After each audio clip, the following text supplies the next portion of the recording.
നമുക്ക് എത്ര വിവാഹം കഴിക്കാൻ പറ്റും? എത്ര വിവാഹം കഴിക്കാൻ പറ്റും? നമുക്ക് നല്ല ചോദ്യമല്ലേ? എത്ര പറ്റും? നമുക്ക് എത്ര വിവാഹം കഴിക്കാൻ പറ്റും? 4? നല്ല കോളായി. ഒരൊറ്റ 4 വിവാഹം കഴിക്കാൻ പറ്റുന്ന ആളുകൾ ഉണ്ടാകാം. അതേസമയത്ത് എനിക്ക് ഒന്നിലധികം പറ്റൂല, ഒരു വിവാഹത്തിലധികം എനിക്ക് പറ്റൂല. നിങ്ങളെ കൂട്ടത്തിൽ 99% പറ്റൂല, ഒരു വിവാഹത്തിലധികം പറ്റൂല.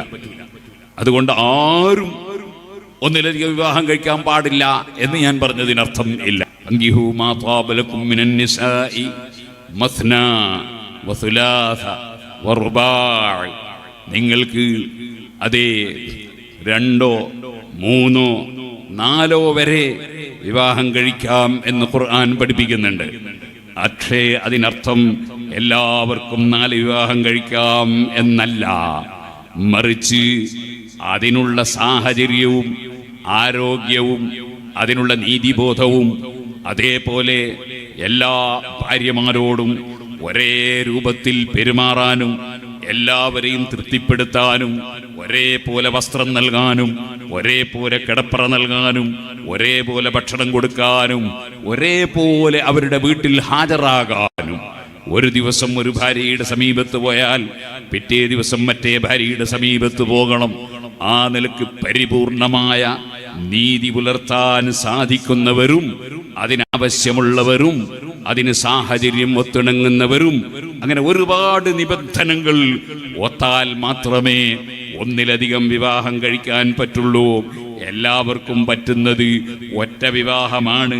ഒരു വിവാഹം തന്നെയും വാസ്തവത്തിൽ പറ്റാത്തവർ ഉണ്ടാകാം.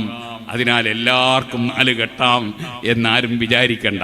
പറ്റുന്നവർ വളരെ കുറച്ചേ ഉള്ളൂ.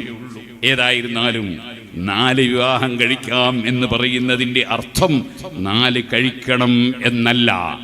ഫങ്കിഹൂ, നിങ്ങൾ അതേ ആ വിവാഹം കഴിച്ചോളൂ, 4 വരെ കഴിച്ചോളൂ എന്ന് പറഞ്ഞാൽ 4 കഴിക്കണം എന്നല്ല. നമ്മളൊരു പള്ളിൻ്റെ മുമ്പിൽ ഒരു ചട്ടി വെച്ചിട്ട് അവിടെ എഴുതി വെച്ചിരിക്കുന്നു, ഇവിടെ തുപ്പുക എന്ന് പറഞ്ഞാൽ പോന്നവരെല്ലാം ഇവിടെ തുപ്പിയിട്ടേ പോകാവൂ എന്നല്ല, ഇവിടെയേ തുപ്പാവൂ എന്നാണ് അതിൻ്റെ അർത്ഥം. വേറെ ഒരു സ്ഥലത്തും തുപ്പരുത്, മുറ്റത്തൊക്കെ തുപ്പി നാശാക്കരുത്, ഇവിടെ മാത്രമേ തുപ്പാവൂ എന്നാണ് ഇവിടെ തുപ്പുക എന്ന് പറഞ്ഞതിൻ്റെ അർത്ഥം. അല്ലാതെ ഇവിടെ തുപ്പൽ സുന്നത്താണെന്നോ ഇവിടെ തുപ്പാതെ ഒരാളും അപ്പുറത്തേക്ക് മുന്നോട്ട് പോകാൻ പാടില്ലെന്നോ ആ പറഞ്ഞതിന് അർത്ഥം ഇല്ല. അതുപോലെ 4 വരെ വിവാഹം കഴിച്ചോളൂ എന്ന് പറഞ്ഞാൽ നിങ്ങൾ വിവാഹം കഴിക്കുന്നുവെങ്കിൽ 4-ലധികം പാടില്ല